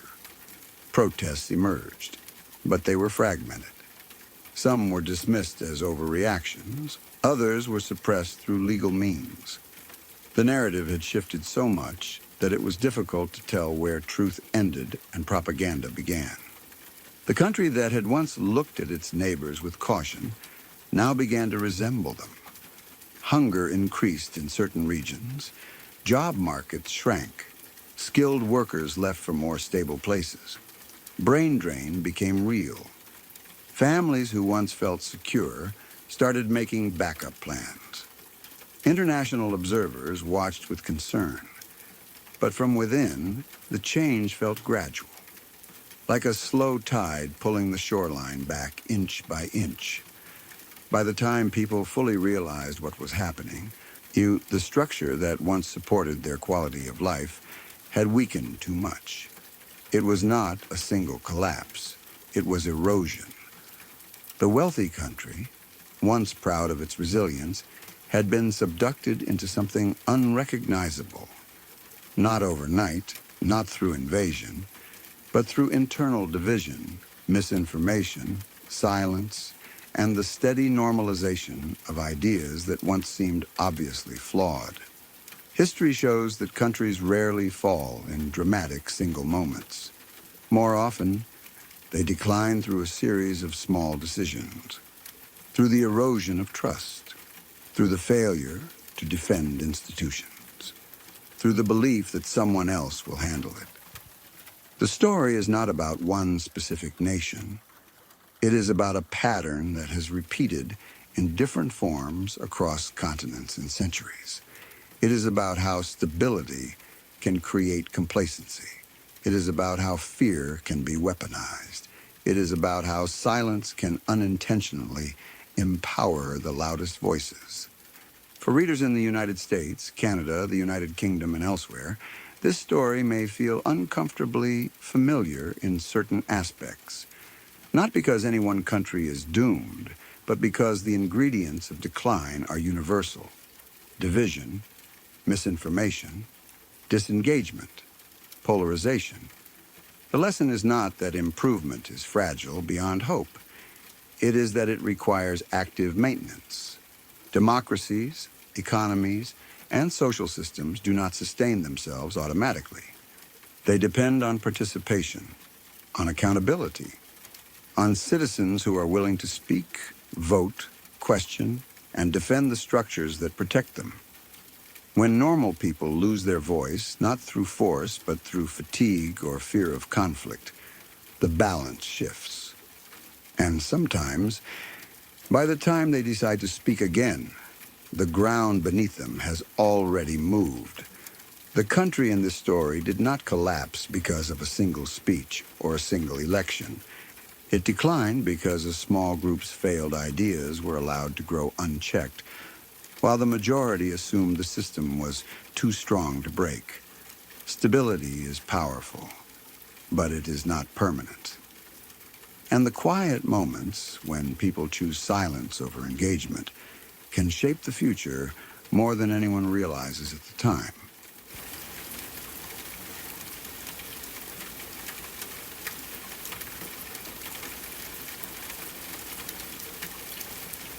Years ago, I had an experience that I still think about from time to time, even though I try not to. It happened in the middle of the night in the house I grew up in. I was young, still living with my parents, and my bedroom was at the end of the hallway. My mother's room was just across from mine, close enough that if I called out, she would normally hear me. That night started like any other. I went to bed without thinking about anything unusual. There were no strange sounds before I fell asleep. No feeling that something was wrong. But at some point during the night, I began to dream. In the dream, something was chasing me. It was not clear what it was. I could not see it fully, but I could feel its presence behind me. The kind of dream where you are running, your legs feel heavy, and you know that if you stop for even a second, whatever is behind you will catch up. My heart was pounding in the dream. I could feel the fear as if it were real. Then I woke up. At least I thought I woke up. My eyes opened, and I was lying on my back staring toward the foot of my bed. The room looked normal. I could see the faint outline of furniture. The light switch on the wall near the door was visible in the dim light. It was not pitch black. There was just enough light from outside to make out shapes and shadows. That was when I saw it. Standing near the foot of my bed, about as tall as the light switch next to it, was a figure. It was humanoid in shape, small but clearly upright. Its outline was dark, darker than the shadows around it. What made it stand out were the horns. They curved upward from its head, and they did not look solid. They looked like they were made of black fire, not regular flames. They did not flicker like normal fire. They moved in a strange, fluid way, like smoke mixed with flame. Its eyes glowed red. So did its mouth. Not bright enough to light up the room, but enough that I could see them clearly against its dark form. I froze. At first, my mind tried to rationalize it. I wondered if I was still dreaming, but the room felt solid. The bed under me felt real. The air felt cool. Everything seemed exactly as it should be, except for the thing standing there. I tried to scream for my mother. She was in the next room. If I could just shout loud enough, she would come running. I opened my mouth and pushed as hard as I could. All that came out was a small squeak. Not even a real sound, just a weak, trapped noise. I tried again. Nothing. My body felt heavy, like it was pinned to the mattress. My arms would not move. My legs would not move. I could only stare. It stared back. The silence in the room felt thick. There was no sound except my own breathing, which felt shallow and uneven. Then it did something that I will never forget. It raised one finger to its lips.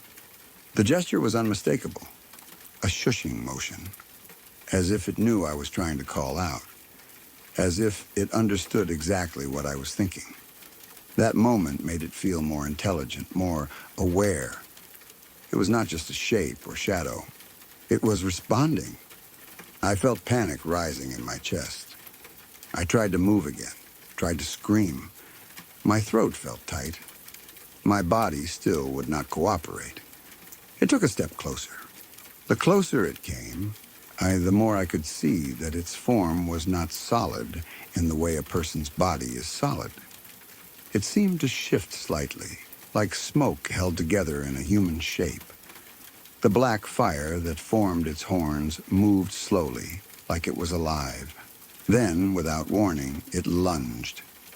In its hand, or what looked like a hand, was something sharp, a spike made of the same black fire as its body. It moved toward me quickly, aiming downward. In that exact instant, something changed. The paralysis broke. It was like a switch flipped inside my body. Suddenly, I could move. I reacted the only way my mind knew how. I treated it like a human intruder. I kicked out toward the spike, trying to knock it away. My foot made contact with nothing solid. It felt like kicking through thick air. I missed.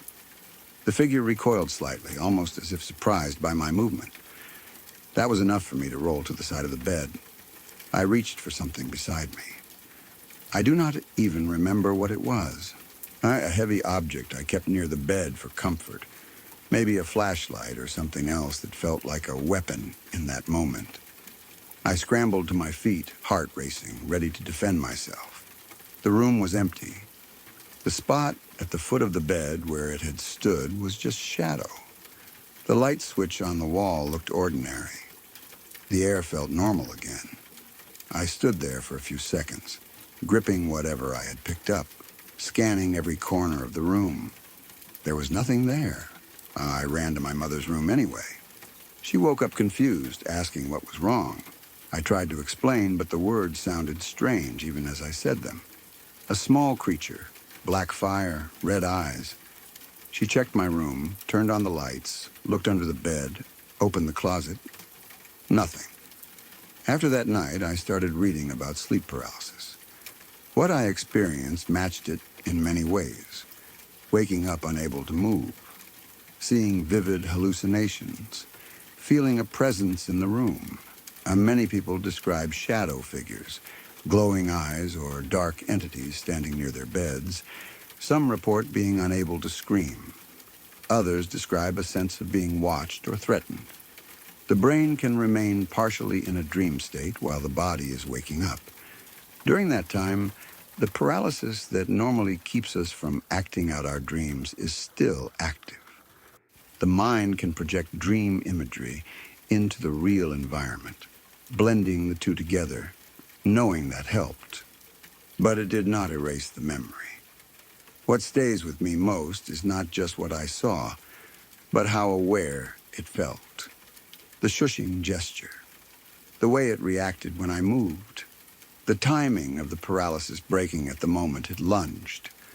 I do not believe it was something supernatural. I believe it was my brain misfiring between sleep and wakefulness. The human mind is powerful. It can create images that feel completely real. It can fill a dark room with shapes that respond to our thoughts. Still, in the moment, it felt real enough to leave a mark.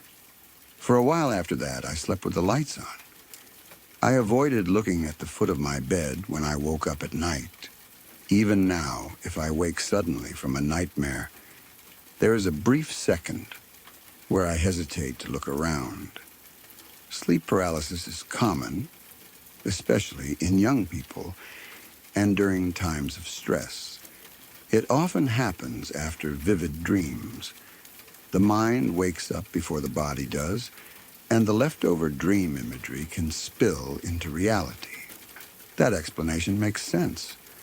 But the image of that small humanoid figure, horns made of black fire, red glowing eyes, finger to lips, remains clear in my memory. It only happened once. I have never seen anything like it again. And sometimes I wonder whether the mind, in those fragile moments between sleep and waking, is capable of creating something so vivid that it feels like it has intention.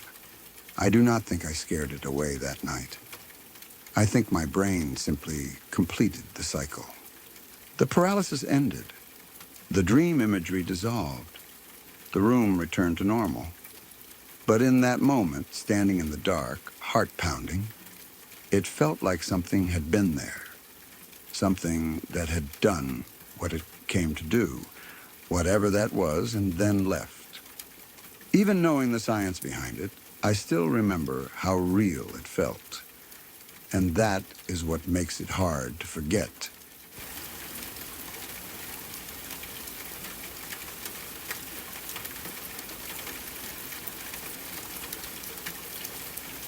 When I was younger, I heard a story that felt different from the usual ghost tales. It was not just about something jumping out of the dark. It was about grief, rage, regret, and something that lingers long after a terrible choice is made. The story was about a woman known as La Llorona, which means the weeping woman in Spanish. It is a legend told across parts of Mexico, Central America, and Hispanic communities in the United States. In many families, especially in Latino households, it is a story passed down for generations. The version I first heard began with a woman who was known for her beauty. She was admired by many and eventually married a wealthy man. At the beginning, her life seemed perfect. She had status, security, and the kind of admiration that comes with being seen as beautiful and desirable. In the story, she and her husband had 2 children, and for a time, they were a family that others envied. But time changes people, and it changes relationships. After having children, she was no longer seen as the flawless young woman she once was. She aged, as everyone does. Her body changed. Her focus shifted from herself to raising her children. Meanwhile, her husband, in many versions of the story, began to distance himself. Eventually, she discovered that he was cheating on her with a younger woman, someone who represented the beauty and youth she felt she had lost. In some versions of the legend, he openly flaunts the new relationship. In others, he announces that he plans to leave her. In some tellings, he even favors the new woman publicly, while ignoring his own children.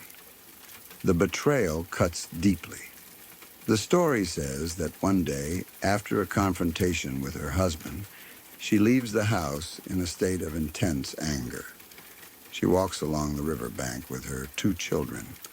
The river appears often in this legend. It is central to what happens next. Blinded by rage and heartbreak, she does something unthinkable. In a moment of emotional collapse, she drowns her own children in the river. Immediately after, her anger fades and reality crashes in. She realizes what she has done.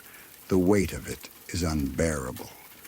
Overcome with guilt and despair, she throws herself into the same river and drowns. But that is not the end of the story. According to the legend, her spirit cannot rest. She wanders near the river where she died, crying and searching for her children. People say you can hear her wails at night, long, mournful cries that echo along the water. That is why she is called La Llorona, the weeping woman. Different versions of the legend add different details. Some say that if she sees a man near the river at night, she drags him into the water and drowns him.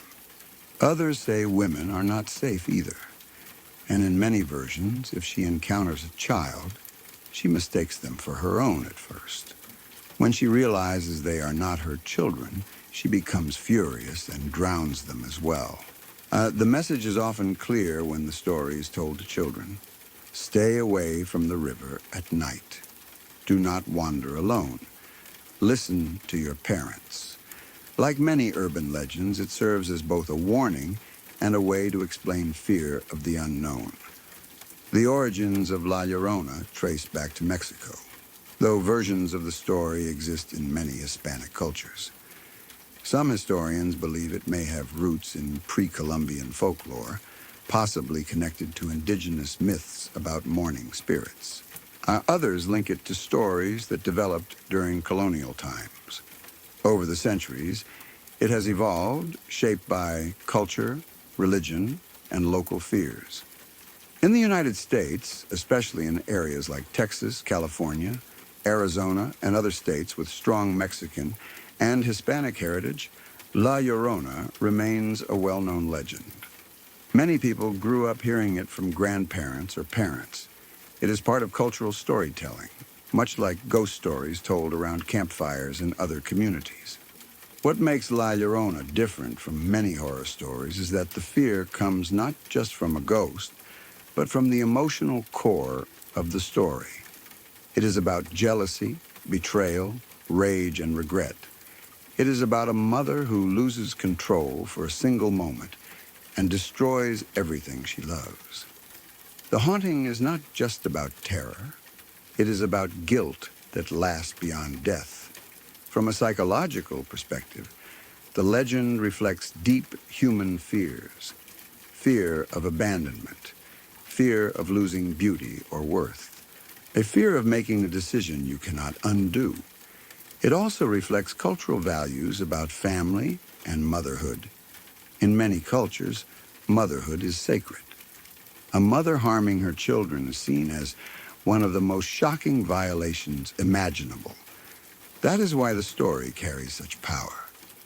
The image of a woman in white wandering by a river, crying in the night, has become iconic.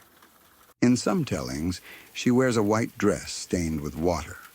In others, her face is hidden. People claim to see her near bridges, creeks, or isolated bodies of water.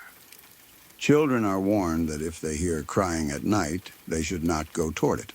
In modern times, La Llorona has appeared in movies, books, and television shows.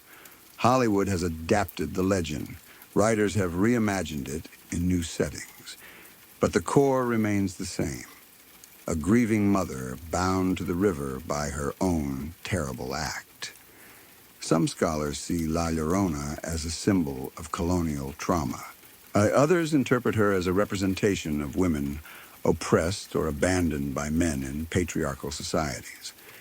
In that reading, her rage is not just personal, but symbolic. Still others see the story simply as a cautionary tale designed to keep children from wandering near dangerous water at night. Whatever the interpretation, the story endures. Growing up hearing it, there was always a sense of unease attached to rivers at night. Even if you did not fully believe in ghosts, the image lingered. Water already has a natural mystery to it. Add a crying spirit searching for lost children, and it becomes something else entirely. In Hispanic communities across the United States and Canada, La Llorona remains part of cultural memory. Parents sometimes use it the way other cultures use stories of the boogeyman or other cautionary figures. Not necessarily as a literal threat, but as a way to teach boundaries and safety. There is also something tragic about her story. In many versions, she is not evil for the sake of evil. She is broken. Her haunting is a punishment she carries forever. She is trapped in the moment of her worst decision. That is what gives the legend emotional depth. It is not just about drowning victims. It is about a woman who let rage overpower reason and then spent eternity regretting it. In some modern retellings, people have softened the story, focusing more on her grief than on violence.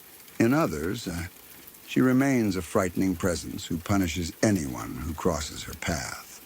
The details shift, but the river and the weeping remain constant. The fact that the story has survived for centuries says something about its power. Legends do not last unless they resonate. La Llorona resonates because it speaks to universal emotions: love, betrayal, loss, guilt. And like all good urban legends, it leaves just enough mystery that when you are near a river at night and you hear something that might be wind, you cannot help but wonder, even if you do not believe. Especially if you grew up hearing her name whispered in stories told after dark.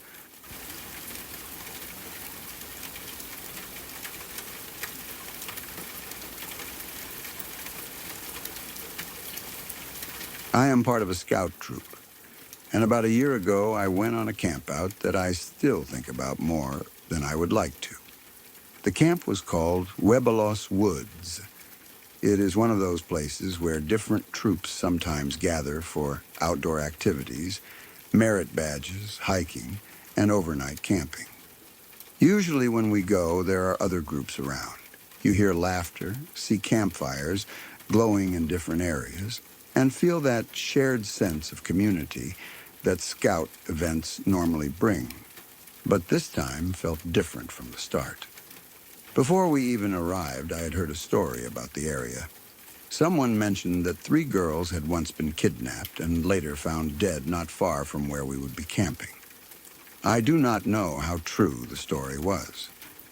I did not look up news articles or official records. It was something I heard through other scouts, the kind of rumor that spreads quietly among kids and grows more serious each time it is retold. Still, once you hear something like that, it sticks with you. When our troop arrived at Webelos Woods, I noticed something unusual. There were no other groups there. Usually the campground is lively, especially during vents with that name. But that weekend, it was just us. No other tents in the distance, no other campfires, just our troop. At first I thought maybe it was just a scheduling thing. Maybe the event had been smaller this year. But as the evening went on, the quiet started to feel heavier. We set up our tents as usual. In our troop, several of us share a larger tent. We joked, ate dinner, and did the normal camp activities. During the day, nothing felt strange. The woods looked like any other wooded area. Trees, leaves, dirt trails, the occasional bird call. The kind of place that feels peaceful when the sun is out.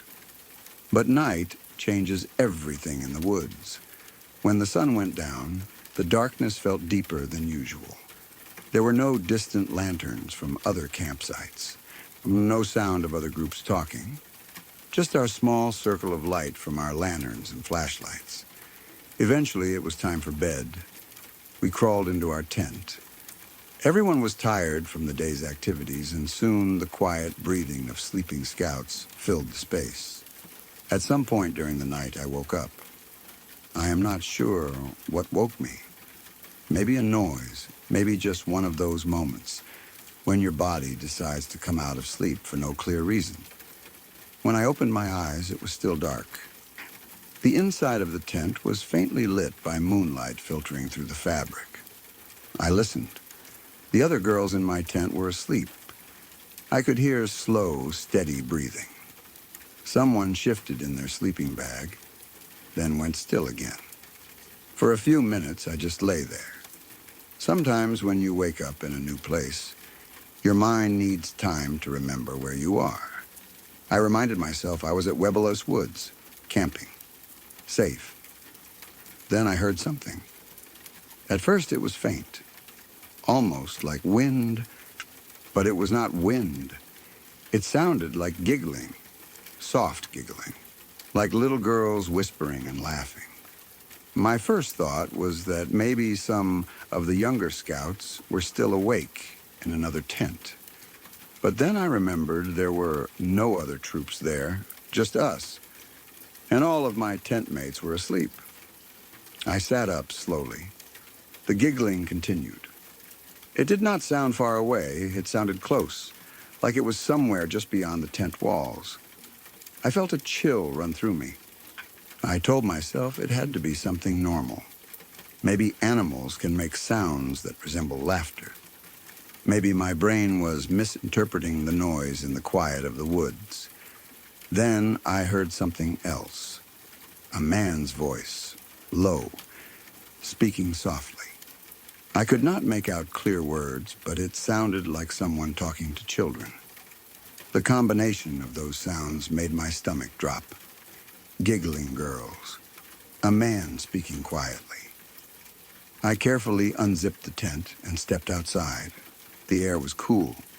The campground was dark except for faint moonlight. I looked around. There were no lights from other camps. No shadows moving between trees. The giggling stopped. For a moment, there was complete silence. I thought about waking up my troop leader. Her tent was not far from ours. If there was really someone out there, she needed to know. I walked toward her tent. I could hear her snoring softly inside.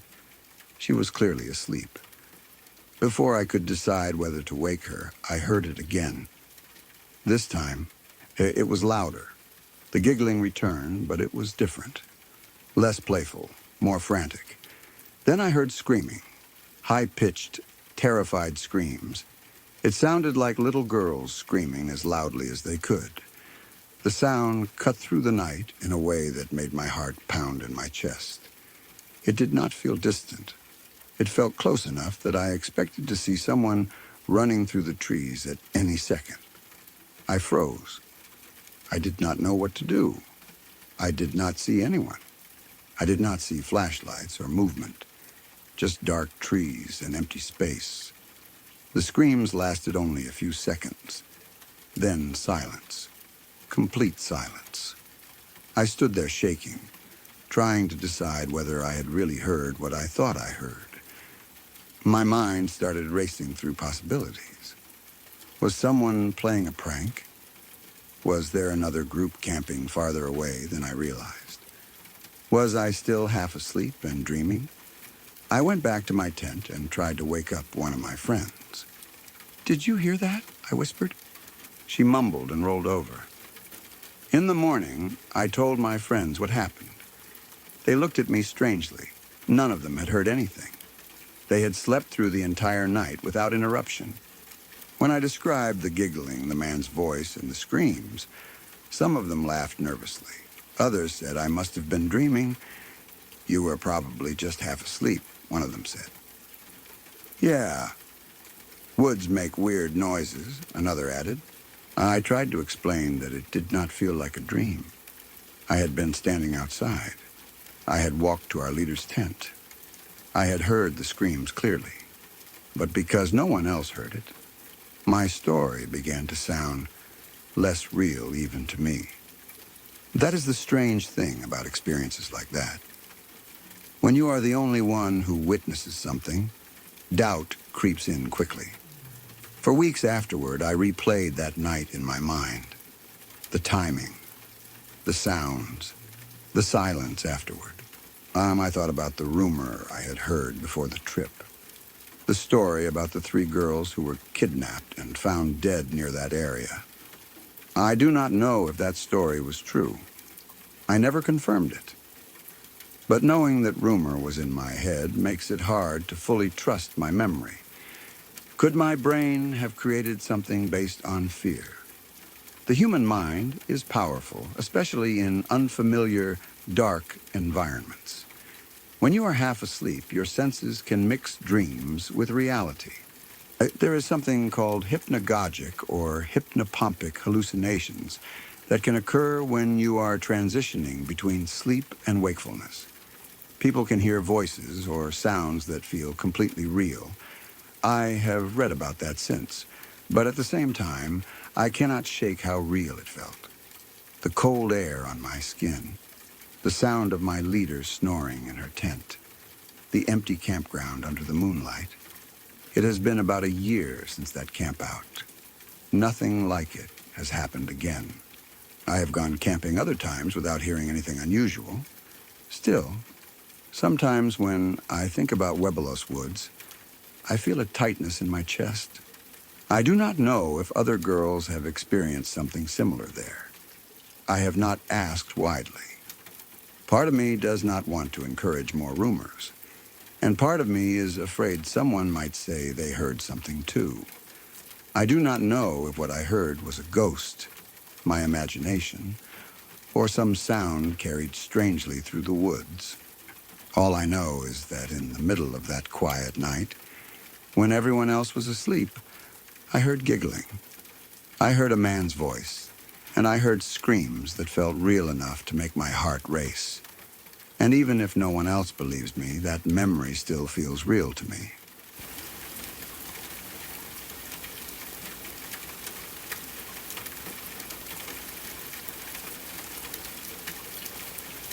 Look, if you're still watching, you already know what this channel is. No jump scares, no fake drama, just real stories about real people who survive things most of us can't even imagine. And that's scarier than any movie could ever be. If you want more of this raw, unfiltered truth, told the way it deserves to be told, subscribe to Lacuna Noir. We're not here to waste your time. We're here to tell the stories that actually matter. Thanks for listening. Now go get some sleep, if you can.